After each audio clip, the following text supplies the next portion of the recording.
షిరిడి సాయి చెప్పుకుంటూ పోతే చాలా చాలా హిట్ సినిమాలు. అండ్ మళ్ళీ ఇప్పుడు నా సామిరంగా సార్. అందరికీ నమస్కారం అండి. ఏ సినిమా సక్సెస్ అయినా నిర్ణయించేది బాక్స్ ఆఫీసే, అది అందరికీ తెలిసింది. కానీ ఈ సినిమాకి మాత్రం ముఖ్యంగా నేను కంగ్రాచులేట్ చేయాల్సింది ప్రొడ్యూసర్ అండ్ డైరెక్టర్ని. శ్రీనివాస్ గారు, సంక్రాంతికి రిలీజ్ చేద్దామని మీరు నిర్ణయించుకున్నారు, సంకల్పించారు, అనుకున్న పని సాధించారు, కాబట్టి మీకు కంగ్రాట్స్ అండి. విజయ్, సంక్రాంతికి రిలీజ్ చేద్దాం అనుకోవడమే కాదు, అలా అని చెప్పి వన్ ఇయర్ ముందు పెట్టే ప్రివిలేజ్ లేదు. సో జస్ట్ 3 monthsలో దీన్ని ఫాస్టెస్ట్ ప్రొడక్షన్గా ఈ మధ్యకాలంలో చేసి సక్సెస్ సాధించినందుకు నీకు కంగ్రాట్స్. కానీ ఒక చిన్న లోటు ఉండిపోయింది. శ్రీను గారు, నేను ఆర్టీసీ క్రాఫ్ట్ షోస్లో దేవి థియేటర్లో సినిమా చూశాను, ఆడియన్స్ దగ్గర చూసి ఎంజాయ్ చేశానండి. మనం కలిసి మన కొవ్వూరులోనో రాజమండ్రిలోనో చూడాలి, అది చూడలేకపోయాం, ఆ లోటు ఉండిపోయింది. అలాగే విజయ్, నేను మైసూర్ వచ్చాను కంపోజింగ్కి.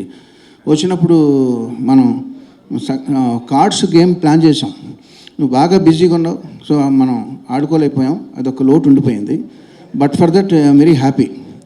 మీ ఇద్దరికి కంగ్రాట్స్ చెప్పాలి, నాగార్జున గారికి కంగ్రాట్స్ చెప్పకూడదు, ఎందుకంటే ఆయనకి థ్యాంక్స్ చెప్పాలి.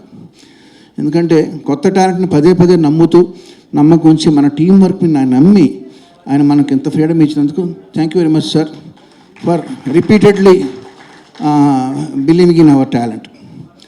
అండ్ ఈ సినిమా నవరసభరితమైన సినిమాగా వచ్చింది. బట్ అందులో నవరసాలు అంటే ఏడుపు కూడా ఉండాలిగా. నరేష్ గారు బాగా ఏడిపించారు మమ్మల్ని. ఏడిపించడం అంటే నిజంగా అంత సెంటిమెంట్ మీ వల్ల సాధ్యమైంది అది. అండ్ చాలా మూమెంట్స్ ఉన్నాయండి సినిమాలో, నాకు బెస్ట్ మూమెంట్స్. నాకు సినిమాలో బాగా ఒకటే పిక్ చేయమంటే నాకు ఇష్టమైన మూమెంట్ ఏంటంటే, ఆశిక హర్ష అడుగుతాడు, ఏంటి ఒక్క మర్డర్కి ఇంత డబ్బా అంటే, ఒకటని నేను చెప్పాను అంట. So that was the best and నాకు బాగా నచ్చింది అది. ఇక చంద్రబోస్ గారితో నా అనుబంధం ఇలాగే కొనసాగాలి మీ విషెస్ ప్రకారం నరేష్ గారు. ఈ ముఖ్యంగా నేను చెప్పేది ఏంటంటే, విజయ్ నాకు స్ట్రైక్ అయింది. అంటే మనం రోజు చూసేది మన ఇంటి పక్క చెట్టు, పెరట్లో చెట్టుకి విలువ లేదంటారు. అలాగా మనం ఎప్పుడు మనతోనే ఉంటారు కదా అని మర్చిపోయి ఓ పేరు. మన ప్రీ రిలీజ్ ఈవెంట్ని అంత చక్కగా కండక్ట్ చేసిన సుమా గారికి థ్యాంక్స్ చెప్పడం మర్చిపోయి. ఓకే సార్, నీ బదులు నేను చెప్తున్నాను. ఇప్పుడు ఇది మూడు నెలల్లో కంప్లీట్ చేయాలన్నప్పుడు రికార్డింగ్ కూడా మాకు 10 రోజులు ఇచ్చారండి చేయమని. మామూలుగా అయితే మాకు రికార్డింగ్కి 2 months పడుద్ది. బింబిసార్కి 2 months చేసాం. సో దీనికి 2 months చేసే టైం లేదు. బట్ ఏం చేయాలి, ఇదివరకు రోజుల్లో మాకు సాంగ్స్ కానీ బ్యాక్గ్రౌండ్ స్కోర్ కానీ 50 మంది ఆర్కెస్ట్రా మినిమం ఉండి మాతో చేసేవాళ్ళు. రికార్డింగ్ అంటే 3 days. ఇప్పుడు 50 మంది 100 మంది చేసే పనిని కీబోర్డ్ ప్లేయర్లు అనబడే ప్రోగ్రామర్స్ వాళ్ళు చేయడం మొదలుపెట్టిన తర్వాత, ప్రోగ్రామర్స్ తల మీద ఎంత భారం పడుతుందంటే, నాకు ఒక్క కీబోర్డ్ ప్లేయర్ నాకు మెయిన్గా చేస్తాడు, జీవన్ తన పేరు. నేను జీవన్ నమ్ముకున్నానంటే, ఎవరది? Okay, thank you. నేను జీవన్ నమ్ముకుంటే ఈ సినిమా వరకు కుక్కతోక పెట్టి గోదావరి ఈదినట్టే.